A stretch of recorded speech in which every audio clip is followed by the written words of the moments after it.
age word problems number 2. These problems are a little bit similar to the ones that we did before. We'll be setting them up using the table to solve and organize our information. But one of the things that's different is they are going to give us the actual ages of people or items now. So number 1, Alan is now 34 years old, and Bryce is now, it doesn't say now, but that's what it means, Bryce is 4 years old. In how many years will Alan be twice as old as Bryce? There are those words again, as old as. So we're going to set up our table very much like we did before. We have some information that we know now. Alan is 34, so we can put that age in for Alan. And we also know that Bryce is 4 years old.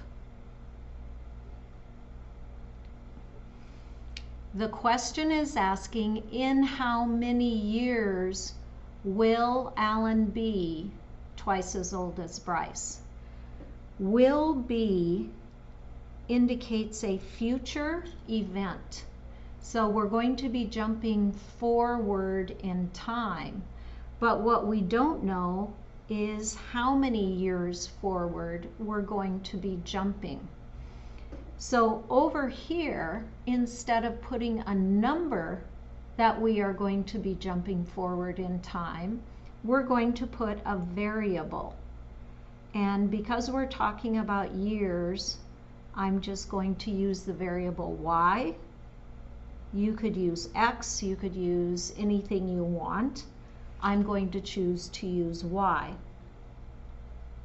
So remember when we had the other set, what we want to do in this box is we want to take the information we have now and we want to shift it over here, and we want to do whatever this operation is up above with this number. So this now is going to be 34 plus a certain number of years, because we're jumping forward in time. We don't know exactly how many years we're going to be jumping forward, but we're going to jump the same number of years forward with Bryce. So Bryce is going to be 4 plus y as well. Now the thing that's tricky with these is that we are told in a certain number of years, Alan, the older one, is going to be twice as old as Bryce.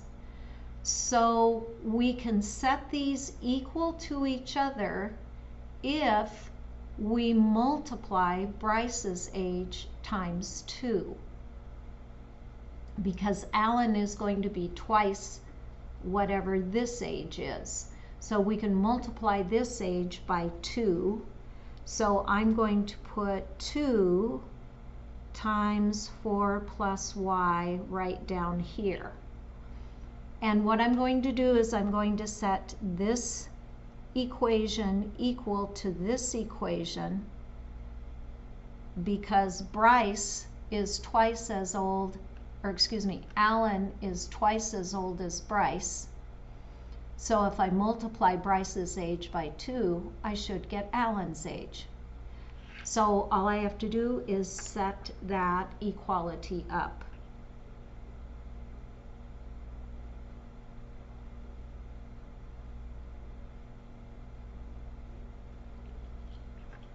The first thing I need to do when I have a number outside of parentheses is to distribute, use my distributive property and distribute the 2 through the parentheses, which means I'm going to be multiplying the 2 times everything that's in the parentheses.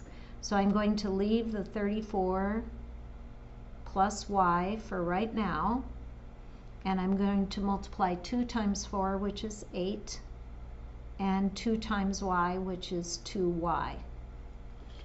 So now I can look at my equation and I can say, well, it looks like I have more y's on this side than I do over here. So I probably want to have y's on this side. So the best choice would be to subtract out my 8 from this side, and if I subtract 8 from this side, I need to subtract 8 from the other side. So that will leave me with 26 plus y equals 2y. Now I've got variables on one side, and on the other side I have numbers and variables. So I want to just have numbers over here. So what I'm going to do is I'm going to subtract a y from each side, because that will leave me with just numbers on one side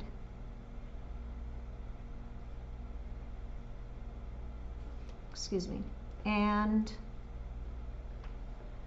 a variable on the other side.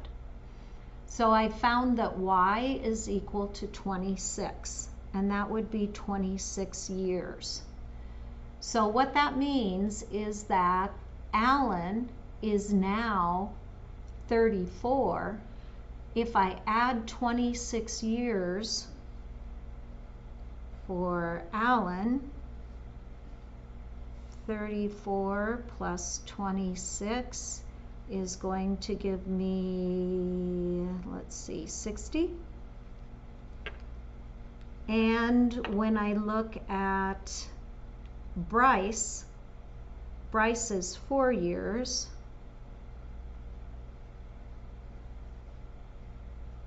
And when I add 26 to 4, I get 30. And I can see that Alan is twice as old as Bryce. So my answer for the amount of time that will pass before Alan is twice as old as Bryce is 26.